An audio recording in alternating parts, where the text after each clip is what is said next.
Night Watch is a 1973 British-American suspense thriller film directed by Brian G. Hutton. The film reunited Elizabeth Taylor with co-star Lawrence Harvey from their 1960 collaboration Butterfield 8. It was the last time the pair acted together on screen. Some of the story elements recall the plot outline of the play and 1944 film Gaslight. Plot based on a play by Lucille Fletcher.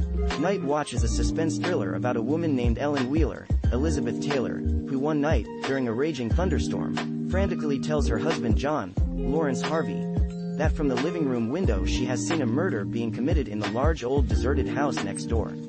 John calls the police, but a search of the old house turns up nothing. The next morning, Ellen notices a freshly planted bed of laburnum in the garden next to the old house that was not there before. She calls the investigating detective, Inspector Walker, Bill Dean, and suggests that the body of the murder victim she witnessed may be buried there. Inspector Walker then questions the next-door neighbor of the old house, Mr. Appleby, Robert Lang, who confirms that he planted the trees the night before during the storm, but refuses to let the police search the garden or dig up the trees.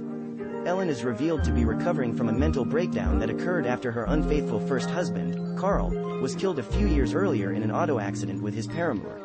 Ellen was traumatized by having to identify the bodies in the local morgue.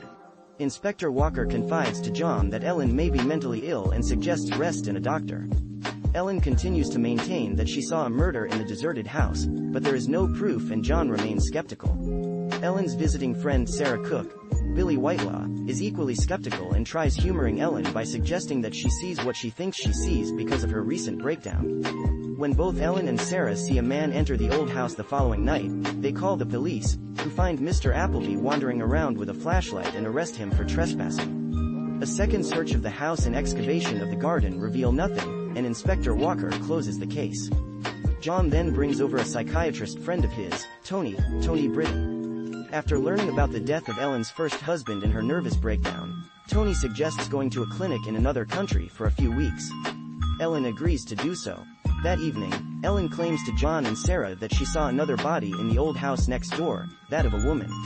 Ellen is then sedated by John and Sarah, who think that Ellen may be losing her mind.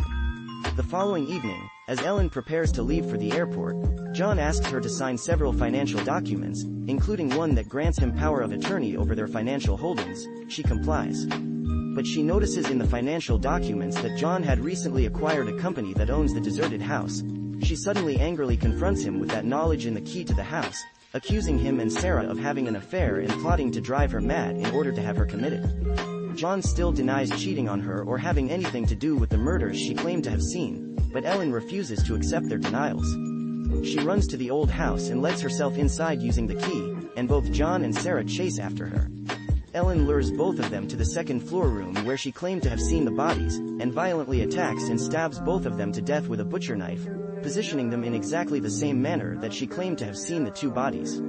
The film's denouement reveals that Ellen had only pretended to be insane by claiming to have seen two murders in the house next door as part of a complex scheme of hers to murder both John and Sarah for their affair, and to so weary the police with her repeated frantic phone calls to them that they would never again bother to investigate the house and find the bodies of John and Sarah. Mr. Appleby, who had grown up in John and Ellen's house before they purchased it, makes a surprise appearance, startling Ellen and congratulating her on pulling off her complex scheme.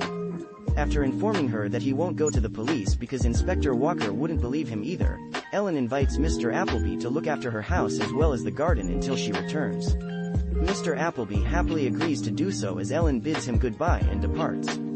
Cast Elizabeth Taylor as Ellen Wheeler, Lawrence Harvey as John Wheeler, Billy Whitelaw as Sarah Cook, Robert Lang as Mr. Appleby, Tony Britton as Tony, Bill Dean as Inspector Walker, Michael Danvers Walker as Sergeant Norris, Rosario Serrano as Dolores, Pauline Jameson as Secretary, Linda Hayden as Girl in Car, Kevin Coulson as Carl, Lon Maybanky as Florist, David Jackson as Wilson. Original play. Night Watch was based on a play by Lucille Fletcher, best known for writing Sorry, Wrong Number.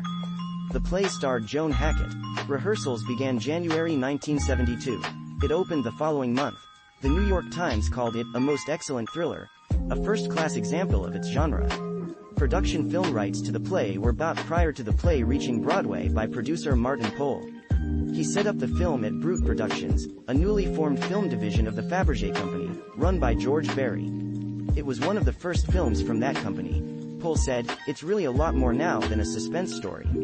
It deals with the relationship between people torn by their emotions, their betrayals and jealousies. It was decided to relocate the story to England. It was filmed at Elstree Studios in London. Brute financed the entire film, with Taylor taking a smaller salary in exchange for a larger percentage.